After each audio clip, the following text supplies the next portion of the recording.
আসসালামু আলাইকুম। আপডেট খবর প্রবাসের পক্ষ থেকে আপনাদের সকলকে জানাই আন্তরিক অভিনন্দন ও শুভেচ্ছা।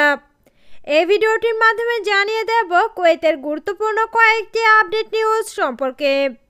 তাই বিস্তারিত জানতে সম্পূর্ণ ভিডিওটি না টেনে দেখার অনুরোধ করছি। তাই জানিয়ে দিচ্ছি একটি গুরুত্বপূর্ণ আপডেট। কুয়েতে বসবাসরত প্রবাসীদের আয়ের 15% ট্যাক্স হিসেবে কেটে নেওয়ার সিদ্ধান্তের উপর আলোচনা চলছে।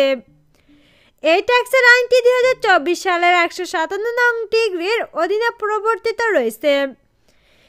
এ ব্যাপারে অর্থমন্ত্রী নূর আল হাসামের এই সিদ্ধান্ত স্থানীয় নাগরিকদের উপর আরোপিত হবে না। তিনি আরও জানিয়েছেন যে সরকার বৃহত্তর আর্থিক সংস্কৃতি প্রবাসী এবং ভিজিট ভিসাধারীদের জন্য ফি বাড়ানোর কথাও বিবেচনা করছে। হয়তো প্রবাসীদের আকামা রিনিউয়াল ফি বৃদ্ধিও করতে পারে। অন্যদিকে কুয়েতের স্বাস্থ্য মন্ত্রণালয় থেকে প্রকাশ করে বলা হয়েছে যে বর্তমান যে ভাইরাসটি ছড়িয়ে পড়েছে হিউম্যান নিউমোনিয়া নামে, এই ভাইরাস নিয়ে উদ্বেগ হওয়ার কোনো কারণ নেই। সাধারণত এই ভাইরাসটি সিজনাল হিসেবে ধরা হয়। অন্যদিকে আরেকটি আরবি দৈনিকে প্রকাশ করে বলা হয়েছে যে বর্তমানে কুয়েতে গৃহকর্মী সংকট দেখা গিয়েছে। অনেক বিশেষজ্ঞই এই সম্পর্কে একমত হয়েছেন যে কুয়েতে চরম সংকট দেখা গিয়েছে এবং যে সকল গৃহকর্মীরা রয়েছে তাদের 70% মেয়াদ শেষ হয়ে গিয়েছে। এবারে জানিয়ে দিচ্ছি বায়োমেট্রিক ফিঙ্গারপ্রিন্ট সম্পর্কিত গুরুত্বপূর্ণ আপডেট।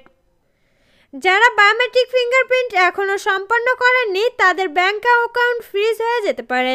আপনাদের স্যালারিগুলো হয়তো বা আপনাদের অ্যাকাউন্টে ঢুকবে ঠিকই, কিন্তু উঠাতে পারবেন না। তবে যাদের লোন রয়েছে ব্যাংকের লোন, সেই লোনগুলো ঠিকই স্যালারি থেকে কেটে নিবে। তাই যারা এখনও বায়োমেট্রিক ফিঙ্গারপ্রিন্ট সম্পন্ন করেননি তারা দ্রুত বায়োমেট্রিক ফিঙ্গারপ্রিন্ট সম্পন্ন করুন। অন্যদিকে আবহাওয়া অফিস থেকে বলা হয়েছে যে সপ্তাহের শেষের দিকে তাপমাত্রা ঠান্ডা অনুভূত হতে পারে, তাপমাত্রা অনেকটাই কমে যাবে। এবারে জানিয়ে দিচ্ছি আজকে কুয়েতের সর্বশেষ কারেন্সি হলো কুয়েতি 1 দিনের বাংলাদেশি টাকায় 397 টাকা।